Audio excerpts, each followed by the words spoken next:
Let's see. Is that showing up? Perfect. Thanks everyone for joining our webinar today, the essential climate fix that you haven't heard about, transmission and markets, with ourselves, the Montana Environmental Information Center, also have the Nature Conservancy and Northwest Energy Coalition. We're going to split this up into three parts and then save some time for questions and answers at the end. I'm the energy transition engineer with MEIC, and I'll be followed up with Nels Johnson, who recently retired as the senior advisor and renewable energy strategy co-lead with the Nature Conservancy. And then finally, Ben Otto, who is a senior policy associate with the Northwest Energy Coalition. We'll round it out with a discussion about energy markets. With that, general Zoom etiquette, feel free to put things in the chat, but keep yourself on mute until there's a time for questions, and raise your hand as needed. But we will jump into it. And I'm going to have a lot of transmission things to dive through, and we're going to try to keep it at a high level just to introduce this topic to all of y'all. So getting into it, let's talk about electric transmission as a clean energy solution. So first off, for those less familiar with this topic, what is electric transmission? So there's a slight distinction we'd make. So these are the power lines that bring power from generators to demand centers. These are the larger transmission towers as opposed to the smaller, usually wooden towers that would bring power to your home. These are the bigger ones that would move across large geographic distances. They're higher voltage to get power to where it's needed. And just showing a map here of the Montana transmission system at a large level. This is a resource put together by the Department of Environmental Quality. Won't get too into this, but just to give you an idea of the infrastructure that we're talking about today, as well as who operates this system. And in short, there's a lot of folks. This is a bit of a dated graphic, but this shows a number of different entities throughout the Western US. These are called balancing authorities that manage and balance electric demand and supply at any given time on different portions of the electric grid that are all interconnected. So it becomes a pretty complicated process pretty quickly, coordinating between all these different entities. And that kind of leads to challenges and also a lot of the work that we do to try to overcome that. And one last piece of kind of the backbone of what we're talking about, this system of electric transmission is regulated both at the federal level with the Federal Energy Regulatory Commission as well as locally, the Montana Public Service Commission regulates Northwestern Energy and their transmission activities in the state. So at this point, you might be wondering, what does electric transmission have to do with clean energy and have to do with climate? So we're going to dive into that. And first off, just kind of generally, what we're talking about with transmission is the ability to improve grid reliability in our electric grid in a way that not only makes for more robust, reliable power, but also enables the lowest cost and cleanest energy system. So right now what we see in the electric system is a lot of limitations and where you can add power to the grid and how that power can be moved around, and ends up making a pretty inefficient system, and also makes it hard to plug in more clean energy.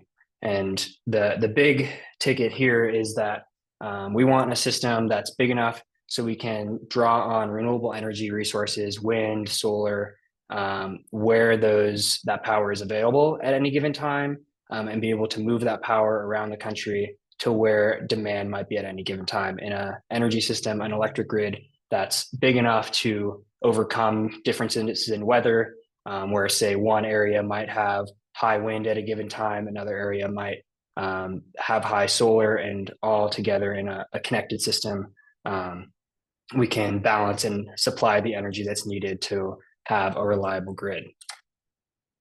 So getting more into that idea, right now, the electric grid that we have, this system is pretty tapped out.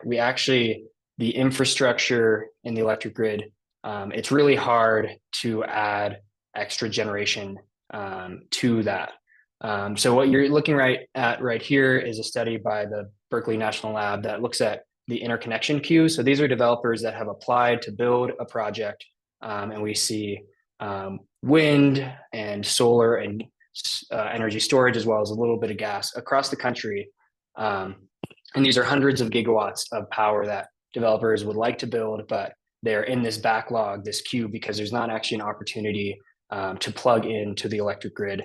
And there's actually, in most cases, not enough capacity on the existing wires to move this power. So that's where we're looking at all this potential wind and solar energy that we could be building and supplying clean, affordable power, but we aren't because of the limitations of our electric grid in large part.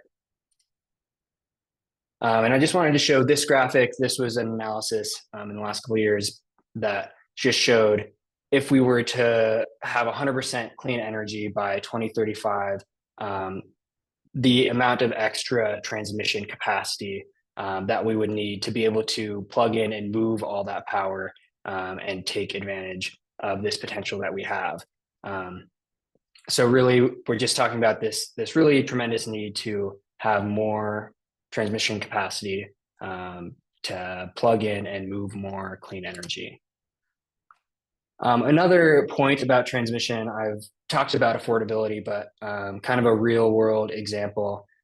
When there's constraints on the electric grid, we are not able to access always the cheapest cost power. So this is a grab from January of 2024. Some folks on this call might remember that was a very cold period in Montana and in much of the Northwest. I think we saw temperatures hovering around -40 at the lowest in Montana. And what was happening at that time is there is a lot of need to import power into Montana because given the needs of the system, that we export power at some times, and when we really need it, we bring more power in. But given constraints along Montana's border, you'll see south to Idaho, the electricity was actually far cheaper, but given constraints in the transmission infrastructure to move that power, Montanans faced drastic prices on the market in the range of over $1,000 per megawatt hour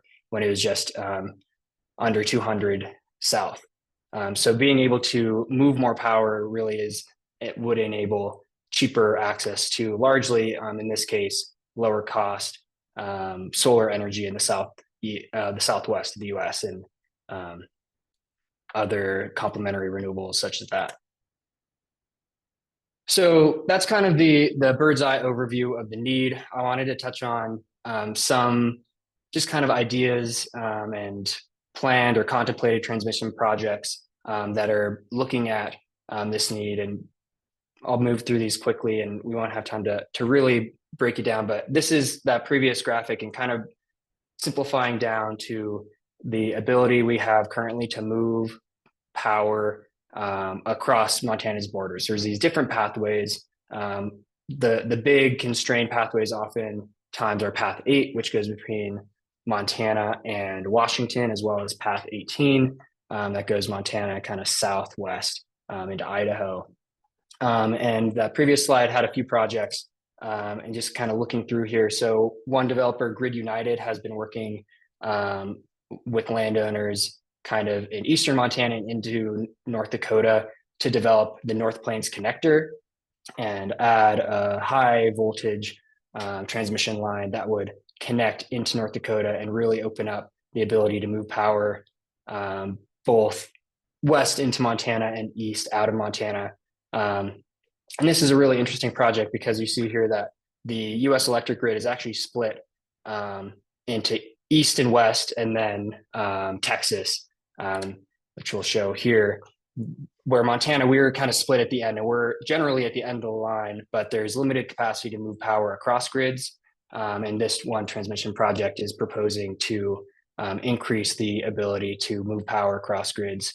And there's a lot of benefits that could come out of that, especially with sharing different wind profiles between North Dakota or Montana, and then further west. Moving along, another pathway that's been in discussion to upgrade is this Path 8 Montana and Washington. BPA recently completed a comment period, scoping comments about a plan that it's had in the works for, I believe, over a decade now, to increase the amount of power that can move along that path. Berkshire Hathaway Energy in Montana owns and operates this metal line that goes north-south into Alberta. And they've discussed that they have plans to potentially upgrade that line as well. And then finally, there in the past, Northwestern was looking at upgrading this Path 18, which at the time was called the Mountain State Transmission Intertie, MISTI. And that effort really ran into a lot of hurdles, and in the end was scrapped, but Northwestern recently has expressed renewed interest to revisit that and possibly find a way to open up transmission power capacity south and west. So talking a little bit about challenges that we face with building more transmission. So this is a need that really is widely recognized to build more transmission for a lot of reasons. Being able to deploy clean energy is a big one, but also generally having a robust system grid that can serve the needs. But it's really hard to build these lines that cross jurisdictions. There's a lot of questions as to who pays for these projects as they go across different balancing authorities in different states. And there's a lot of issues with that. There's also been a lot of discussion around whether or not there's a need for permitting reform. And I think especially currently we've seen kind of these environmental reviews thrown under the bus as the reason that transmission might be taking so long. But generally, when you really dig into it, environmental reviews aren't actually the bottleneck to these projects. It's oftentimes financial hurdles and certain pushback to projects on the local scale and lots of things in between. But just to give an idea of what we're trying to overcome here to get transmission built and get more clean energy on the system. And MEIC and others in Montana and in the region have been working to do all we can to kind of clear the way for transmission projects. We had a bunch of successes this legislative session with a number of our partners.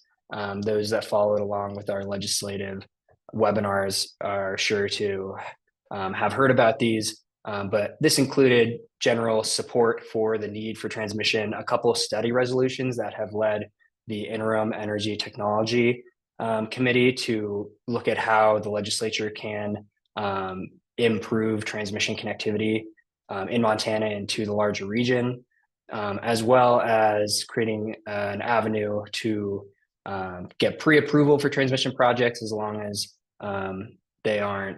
they still go through environmental reviews and have prudence determined by the Public Service Commission, and generally reforms and measures to increase the possibility and ability to build transmission in Montana. And like I mentioned, that has led the current Energy Technology Interim Committee to be focused on this issue. And we're continuing to work with them to figure out what policy opportunities there are to clear the way for more transmission.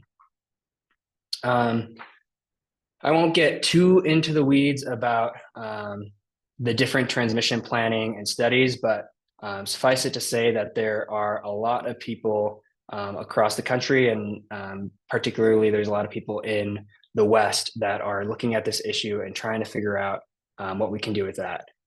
This has come from the Federal Energy Regulatory Commission that's had orders around regional transmission planning, a number of different studies and groups that have come together.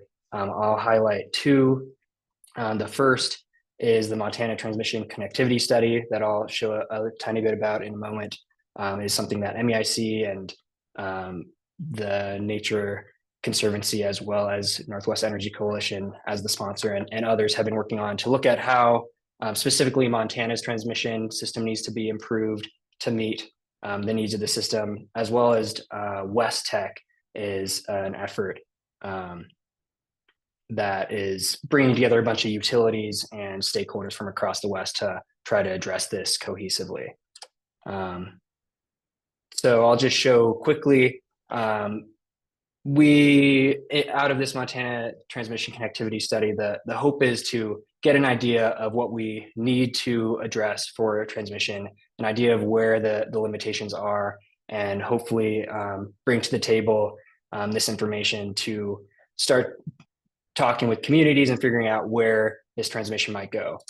So we have figured out that this is just a quick grab from that study showing some recommended pathway upgrades. You'll see that, like we pointed to earlier, this path 18 out into Idaho, as well as this path 8 over to Washington, were two upgrades that were identified as necessary through the study. And this also shows other projects that are happening around the region.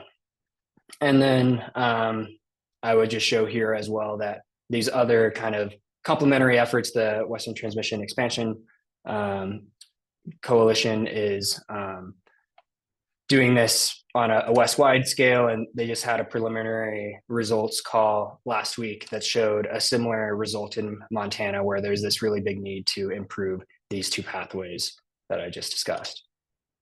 I would finish this kind of very intensive high-level discussion about transmission, talking about where this might intersect with all of y'all and upcoming opportunities for engagement. So one thing that we've been advocating for is that Northwestern Energy needs to integrate its transmission planning better into its integrated resource plans. And Northwestern has been developing its 2026 plan for the last few years, and there's going to be a draft coming up supposedly sometime this fall, with some opportunities for the public to come out in public meetings and comment on that. And it's going to be filed at the Public Service Commission next spring, and there's going to be a lot of opportunities for engagement. We've been encouraging Northwestern throughout this process to integrate transmission planning. There's almost certainly going to be more Northwestern could do, so we'll be letting folks know as this develops where you can engage, and hopefully keep pushing Northwestern as it creates its iterative plans to better integrate this planning. So with that, I will stop my part of the presentation. Thank you all. And we will transition to Nels. And I should have your slides lined up here. All right. Hey, thanks, Nick. And thanks to the Montana Environmental Information Center for setting this webinar up. You did a great job setting all the context. I'm just going to talk about a piece of it that kind of is important to the Nature Conservancy, and we think is important for getting at these environmental impact issues. And that is how we've approached transmission at the Nature Conservancy. And as Nick mentioned, I did recently retire from the Nature Conservancy, so I want to be clear that I'm not necessarily representing TNC now, but I did spend the last 25 years working in a variety of roles at the Nature Conservancy, and for the last 10 years, kind of directing our energy and climate work in North America on renewable energy and all the kind of planning we need to do to optimize how we build out all that energy needed to get to net zero, hopefully by mid-century. So the Nature Conservancy has identified transmission expansion as just really a strategically important investment to be making. And it's important for a number of reasons. First of all, as you saw from Nick's slides earlier, there is a real wall we're facing in terms of being able to bring in new renewable energy onto the grid, as well as storage. And so we have serious constraints in the West, especially in terms of hooking up the energy we're going to need to meet demand and to reduce emissions over time. One of the things that is really a basic mathematical benefit of doing more transmission is that you can actually reduce the amount of generation you need to build.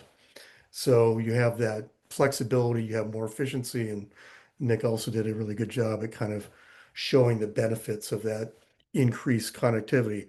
And so from the Nature Conservancy's point of view, if we can reduce the amount of generation build, which is what takes up the most land area, things like wind and solar projects take quite a bit of land area. And if we can reduce that generation build by being more efficient in how we use what there is across the West and across the United States, then we won't have to build as much um, solar and wind, and we won't need that land and the potential conflicts that come along with it. The other thing is, as we all know, where you put new generation is dictated by where there's interconnections available. So transmission is hugely important in terms of determining where we're going to see impacts in the future. And so we think that if we can do really strategic planning at a very regional scale and look at the interconnectedness of all this energy, we have the opportunity to avoid the higher value conservation places where conflicts are more likely and unlock lower impact generation areas. So one example of that, for example, that we've worked on in California is the Central Valley of California. Tremendous potential for solar there, but real transmission constraints. Hundreds of thousands of acres of land are being retired from irrigation. What better use of those acres than for generating energy in a way that doesn't have conflicts with agriculture, with conservation, and with other values that people have? So that's one example of how transmission can unlock lower impact generation areas. And then new technologies that are coming into play increasingly with the transmission field, things such as reconductoring, grid enhancing technologies, co-location. Increasingly, there's interest in a number of states at looking at transportation corridors, for example. Those things can be used to meet a lot of the capacity needs that we have. Not all of them, but more than was the case just a few years ago. So next. So the reason that we became so focused on transmission is through a series of studies we did, starting with a look at California and then the Western US a couple years later, and then shortly after that, a nationwide look at what does it look like spatially to build out all the energy and all the transmission needed to get to net zero emissions by 2045 or 2050. And so this is the series of studies that we did.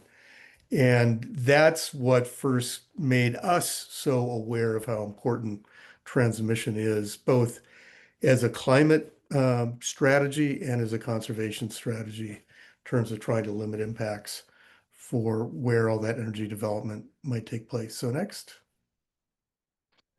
So we did find that, in fact, we can build out a lot of that technology and infrastructure that we're going to need and minimize impacts, but we have to plan ahead for it.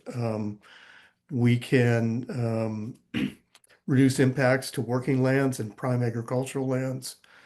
And we can lower costs that it takes to deliver energy to people if we make the right investments. And one of the important findings of the study was that about half of the transmission capacity expansion that's needed to get to net zero can be met through a combination of co-location, reconductoring, and grid enhancing technologies. And up until that study was released, that was not something that most people thought was possible. And so that was kind of one of the most interesting findings of the Power Place West study that came out in 2022. And then next. And so what the Power Place studies did was they were spatially explicit, so at a very large scale. We used very comprehensive data for routing and for costing of transmission options. We included reconductoring technologies and co-location and GETs as options for meeting capacity needs. And then that work in the Power Place West report then has now subsequently kind of influenced how Connected West, how the West Tech study, and the Montana Transmission Connectivity Study that's coming out just now are all kind of influenced by this approach that we pioneered with the power of place studies. And so I'm just going to flip through these. You've already seen this from Nick, so I won't take much time on these, but these are the results. About 15% of the existing transmission grid in the West, if we expanded it by about 15 or 18%, that would meet our needs. And what we found was about half of that could be reconductoring and co-location instead of new greenfield lines. Next. Here's the Connected West results. They came out last year. And you can see Montana's kind of featured kind of peripherally there, not in a huge way. But next, the Renewable Energy Coalition, Northwest Energy Coalition, which worked with Energy Strategies and Montana Energy to do the Montana Transmission Connectivity Study, really does show a much more important role for Montana. And one thing that really drives some of the increased kind of strategic location that Montana plays in the grid is with the Northern Plains connector that Grid United is developing. And so that creates all sorts of opportunities for Montana connecting. And then if you can go south to Idaho, then you open all these opportunities for connectivity with the Southwest. And as Nick was showing earlier, last year when we had those severe cold conditions, that would have been hugely beneficial here in Montana. At other times, of course, Montana's wind and other resources, hydro resources, could be extremely valuable in other parts of the country. So last slide. And I'll just close by saying, none of this is going to be easy. Here are the priority landscapes that Nature Conservancy has in Montana. And if we were to toggle back to the other slide, you'd see that there is an intersection in all three of these landscapes with those corridors. So, we're going to be very interested in looking more closely at, what are some of the options in terms of technologies, in terms of actual routing, and in terms of measures that can be taken to address, the conservation needs in these landscapes. But one way or another, we think it is really important that this transmission expansion take place, not just in Montana, but west-wide. So I'll leave it there. Great. Thank you, Nels. And that's great perspective on the kind of doing this right and making sure that we are using transmission as a conservation solution and not, there's a lot of considerations to keep in mind there. Now, Ben will transition us into a discussion of markets. If transmission is the physical infrastructure that you move the electrons, the markets are kind of the framework that dictates how we account for that. Do you have ability to share screen? We're gonna find out. We're gonna give it a try. All right. You all are probably seeing. This is gonna make more sense here. There we go. Perfect. You see there. All right. Well, thank you, Nick and Nels, for the great lead-in. As it says on the screen, my name's Ben Otto. I work with the Northwest Energy Coalition. I'm based in Boise, Idaho. I've been here about 15 years. And my colleague, Derek Goldman, is in Missoula. He's the Montana-Idaho policy rep. And so among our team, we're kind of your Montana people at the Energy Coalition. I've been specializing in energy markets and regional transmission for the past year and a half or 2 years for the coalition. And we think this is really important because you can have transmission lines, kind of like roads that connect everything. But if you don't have a market, a means by which people can trade, having a market is going to make all of this stuff work better and more efficiently. And to continue the theme Nels was talking about, if we can use this infrastructure we have better, more efficiently, we can limit the amount of new stuff we need to build. So that's what we think about in terms of markets. How do we leverage the region more efficiently? And what does that mean? So the West today is really one big giant machine. It's we're all interconnected by these transmission lines, and it connects all the power plants across the West and all the loads. And it really is one big machine across the West.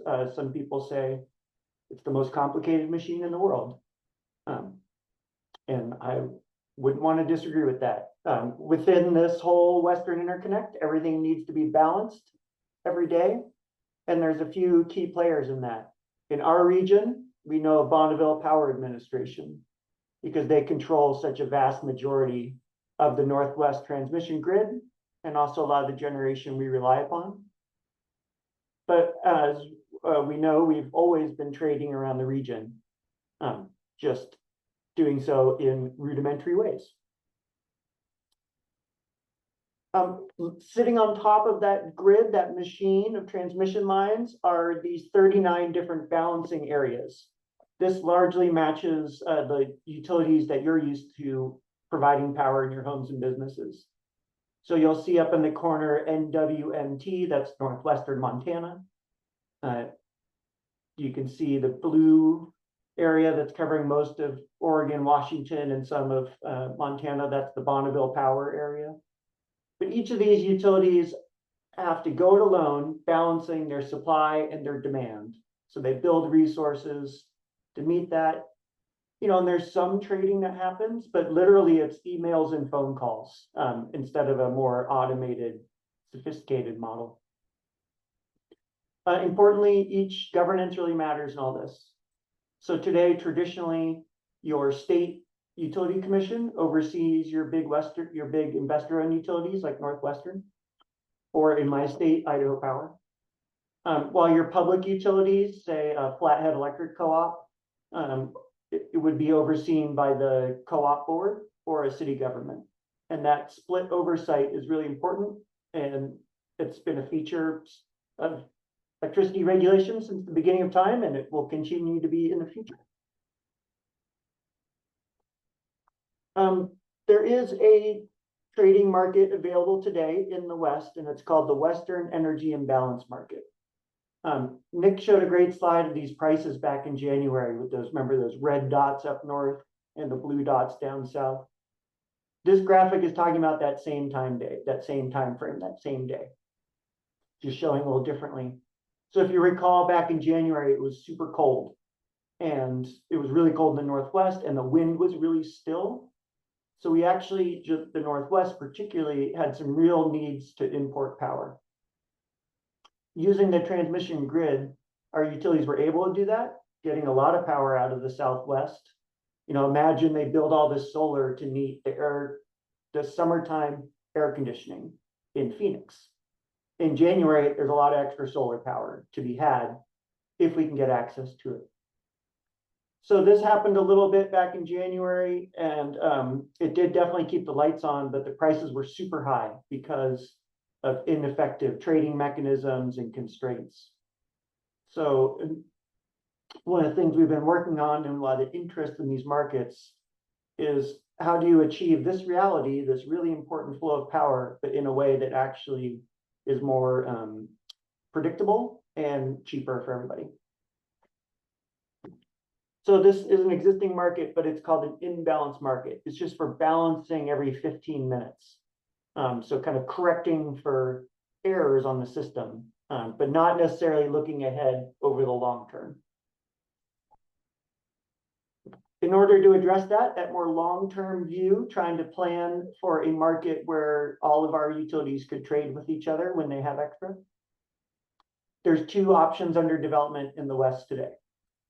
On the left of my screen in the orange colors is that Western Energy Imbalance Market I mentioned, and then a complement to that called the Extended Day Ahead Market. The energy world loves acronyms. I'm trying to eliminate those. So that's what we have. So the orange is on one side. A different option called Markets Plus is also under development in the West. And both of these markets would operate called the day ahead. So a utility that's participating would say, okay, here's Monday. They're going to look ahead to Tuesday and forecast how much power they might need and what hours, what their own supplies can generate. And they come to a balanced position there. And then they can turn to the market operator and say, hey, at 3 o'clock next, tomorrow, Tuesday, we think we're going to have to run X, Y, and Z power plant, and it's going to cost us, $100, let's just say. They go to the market operator and they say, is there going to be a different option? And they'll find a different option in that same hour for a lower price. So your local utility then would be like, oh, well, we're not going to run that expensive one. Instead, we're going to take the option to buy the cheaper alternative. And in that way, they're planned to be balanced every hour, but then they create an option to reduce costs instead. That's what a day-ahead market is, creating an option for the utility to find a lower cost resource in every hour after they've already proved they could go it alone. And that creates security, but then optionality for lower costs. So we have these two options. Since they both supply the same service, the utility is going to pick one or the other. So let's contrast them a little bit. The orange ones, the extended day-ahead market, there's a lot of bullets here, but the important part is this builds on that Western energy imbalance market that already operates.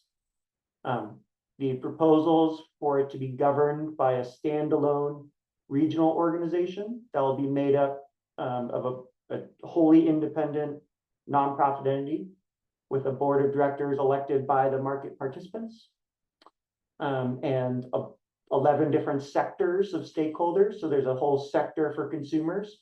There's a whole sector for renewable providers. There's a sector for state officials. Pretty broad and balanced governance. We have several participants already leaning in this way. Pacific Core, Portland General, Idaho Power has indicated they're leaning this direction, along with NV Energy. The California utilities have leaned in. And so that's one option. The second option is called Markets Plus.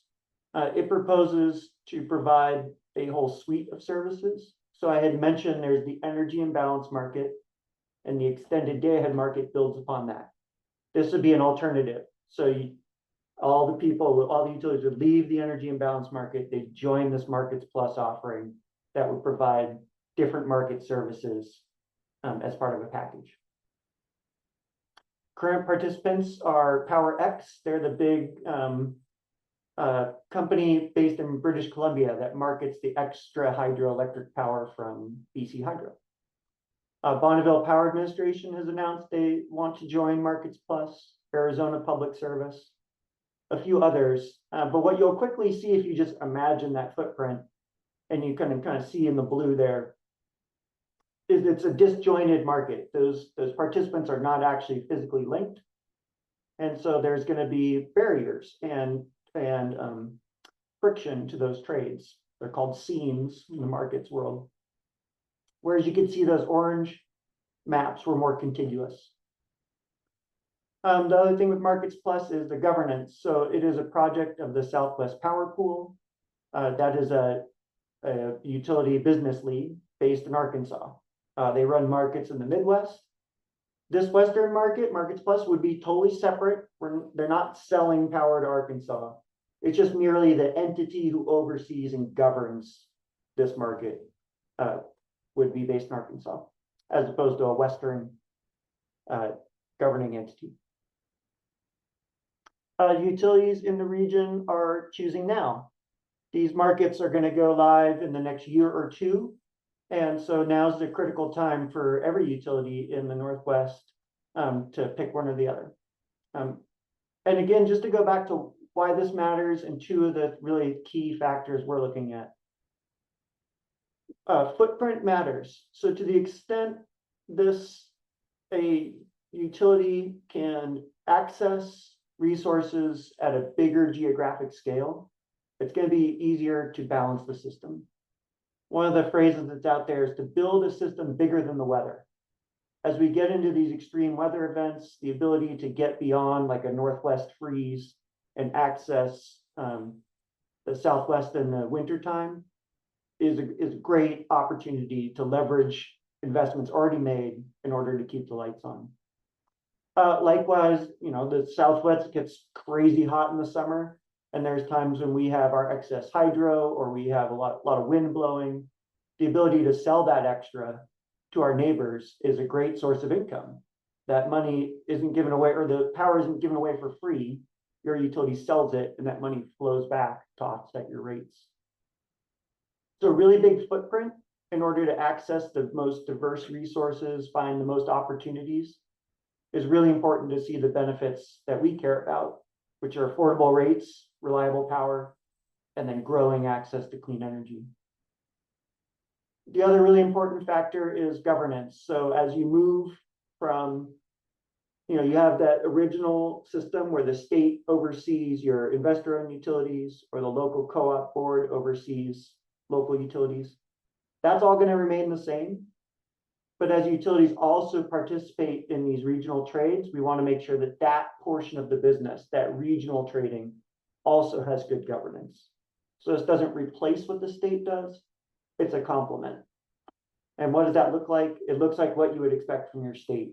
Accountable to the stakeholders, transparent decision-making based on the rule of law and the facts. And so those are the types of things that we've been advocating for in the two market options. So there is a little bit of a fire hose of information for you, but we think transmission is really important, but a complement to that is developing these markets so that we can continue the pattern that we've always had of trading power around our neighbors. Preparing for this, I looked up in Montana, exports about a third of the power generated in the state. It's always done that. And that's been, there's a lot of advantages to that. So what we want to think about is how do we continue the advantages and limit some of the worst parts of, that can arise from this. So thanks, Nick. We look forward to more. And this is a hot opportunity for Montana and the Northwest to lean into. Awesome. Thank you, Ben. And now we have time for questions to maybe clarify or dig deeper in anything. Katie, would you be able to take the lead on questions facilitating? Yeah, absolutely. So if you have questions, you're welcome to put them in the chat or raise your hand and we'll call on people in the order questions come in. So we'll start with Avora's question in the chat. I've heard that one of the key challenges with transmission is who pays for expensive investments that could potentially benefit many energy buyers and sellers. Does MEIC see this who pays question as a significant barrier, and are there solutions you advocate for to overcome that upfront cost challenge? And I'll also welcome our other panelists to speak to this as well. Yeah, I will answer the best I can, and definitely others chime in as well. But yes, cost allocation is certainly one of the biggest constraints and things that prevents transmission from being built. People don't want a line going somewhere else, benefiting someone else to be in their rates. And it's pretty murky to figure out exactly how that cost allocation should be determined. But generally, the idea is those who receive benefits from a given project should pay for it proportionally. And that is a hard thing in itself to determine. But I showed one of my slides and kind of moved along quickly some of the FERC orders around transmission planning. In FERC order 1920, which is kind of still in process of compliance and final kind of implementation. Part of that long-term planning requirement, there is kind of a framework laid out for cost allocation and how those costs might be split out between states that might all benefit. So that, I guess, is the brief answer, but the main answer is yes, it is very hard and one of the cruxes of this. Yeah, that's it, Nick. It is. It's super hard. I wish there was an easier question. Um, the West is, I'm going to say, slightly easier because, right, at least right now, a lot of the projects we're seeing are developed just by like 2 or 3 utilities. So like in my part of the world, you have the Boardman Hemingway transmission line. It's really a project of Idaho Power and Pacific Core. And when you have 2 of those, it's kind of easier to see who benefits and who should pay. When you get back to the East Coast and a lot of the more denser parts of this country, it's way more complicated. So it is an issue here, but we have lessons to learn. It's slightly simpler in the West. Thanks. Question from Will. We thought Northwestern Energy had already joined WEIM. Why was there a crisis last January? Yeah, so that's correct, Will. So Northwestern is a participant in this Western Energy Imbalance Market. They have been for a few years now. So what I was referring to is going to that next step. So going to the extended day ahead market, which is like the imbalance market, but for a day ahead. So they're in. The crisis was due to just, it was a kind of well, there's 2 things. It was super cold and there was very little wind blowing, but also there were some real problems in the natural gas delivery system, the pipelines and the gas storage system in the Northwest. And so those 2 factors combined to create a real super strain on the power grid. And in fact, I was just talking to Idaho Power's operating officer today. Like they were getting ready to start rolling brownouts because of the ability to get import power into the region. They were able, just due to a luck of the draw in some cases, to avoid that and to keep the power flowing. But it was really super expensive. And if there had been more established trading mechanisms, the utilities in the region would have been able to use the transmission system much more effectively in order to reduce that crisis level. I guess I would just add, I think greater transmission infrastructure in itself could have also helped contribute to easing that congestion. So it's kind of you need the transmission physically and also the mechanism, the market to make those trades.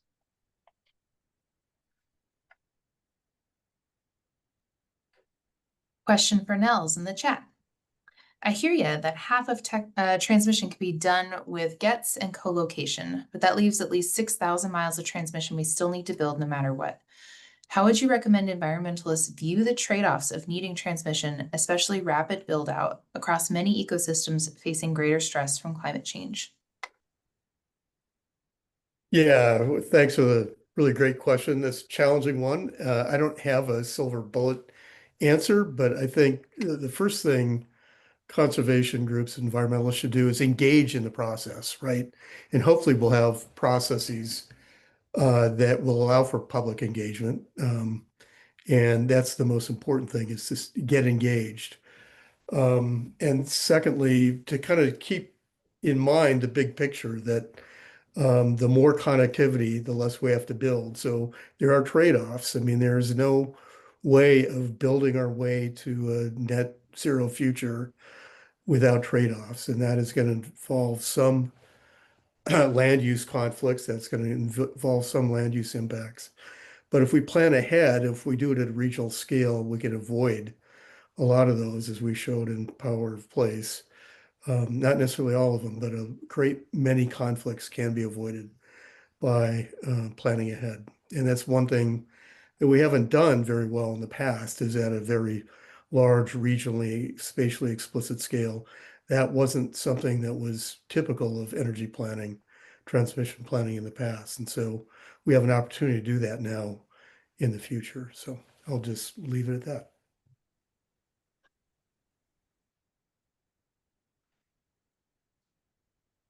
Thanks.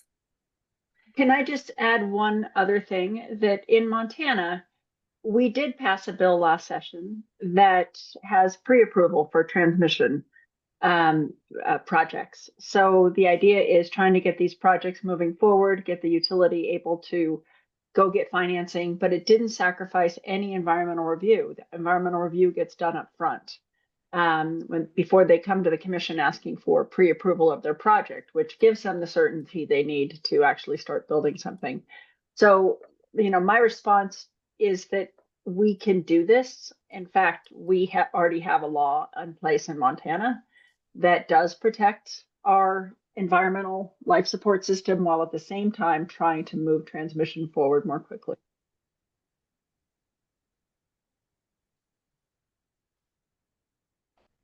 Thanks, Anne.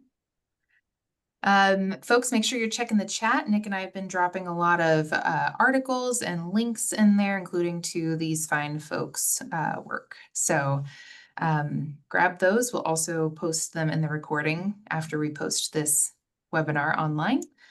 But we do have a few more minutes for questions. If you don't want to type out your question, feel free to raise your hand and come off mute, and you can ask our panelists directly.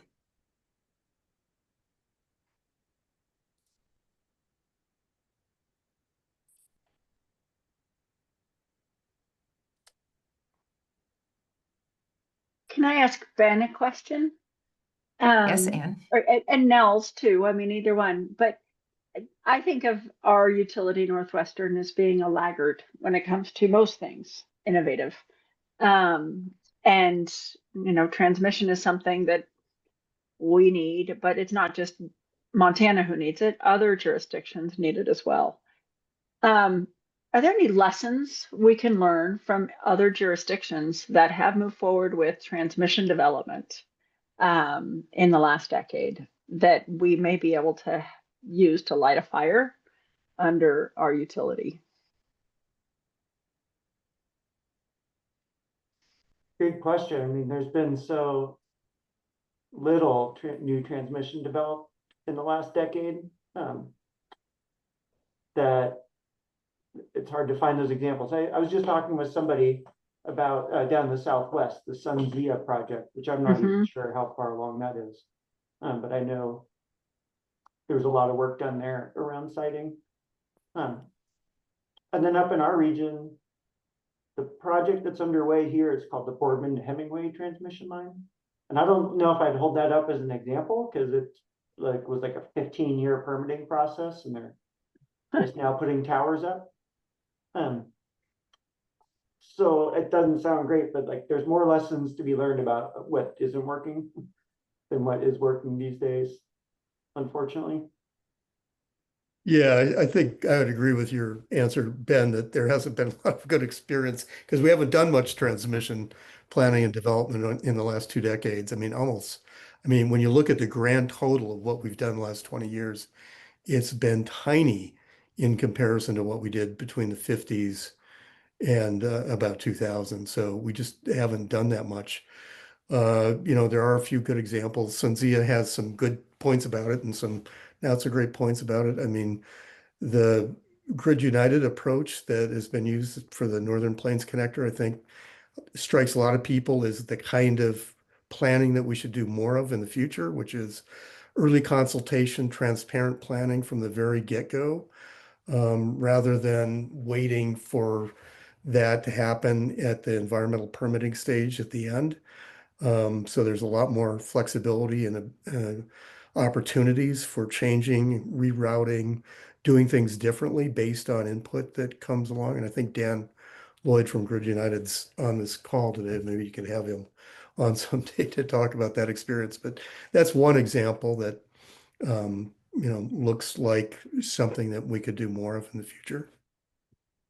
Yeah, that is a good example. And it's a thing we're also trying to do in the Northwest Energy Coalition's Montana transmission study is to come out with like kind of pathways. Like what we really don't want to have is come out with a line on a map and then start talking to communities because that just stresses everybody out.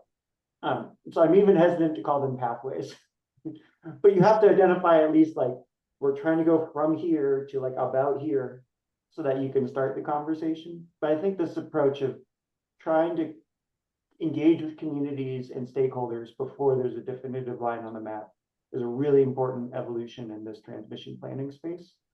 And so we have an opportunity to lean into that in the Montana space because we're kind of those pieces are in place right now.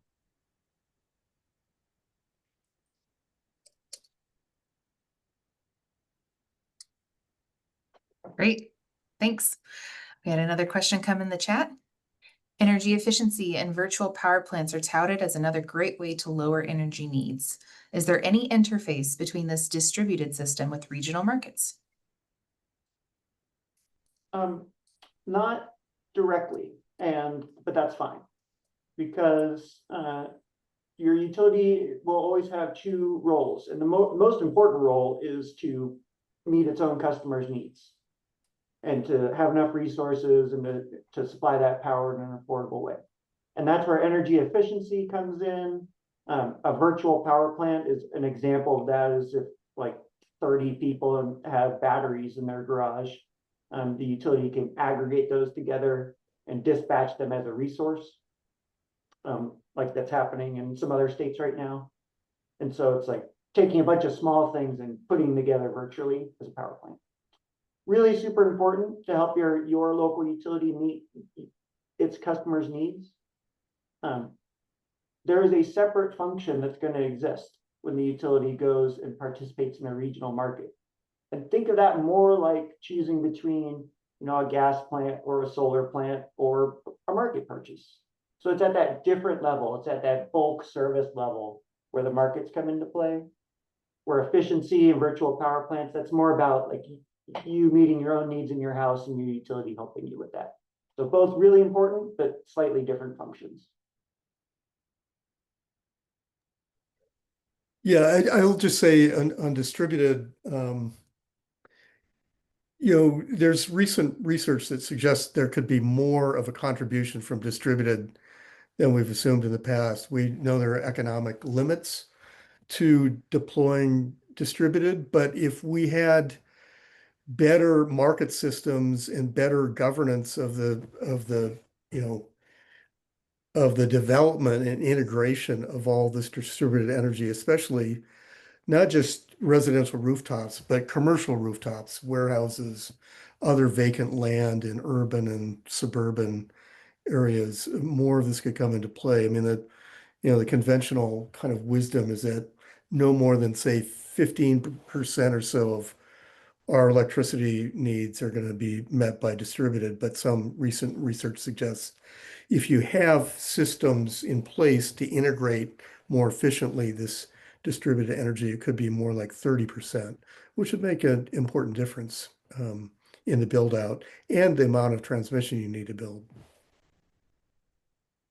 A good point.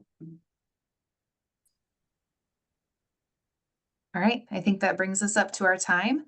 I'm going to drop our link in the chat in case you're not on our email action alert list. I'm guessing most folks here are already, but that's where we'll send out information about the Northwestern Energy's upcoming IRP process, which we hope will have a lot of considerations for the things we've talked about here today. Nick, any final words?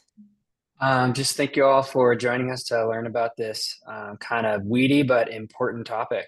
And we will keep working on it and talking about it.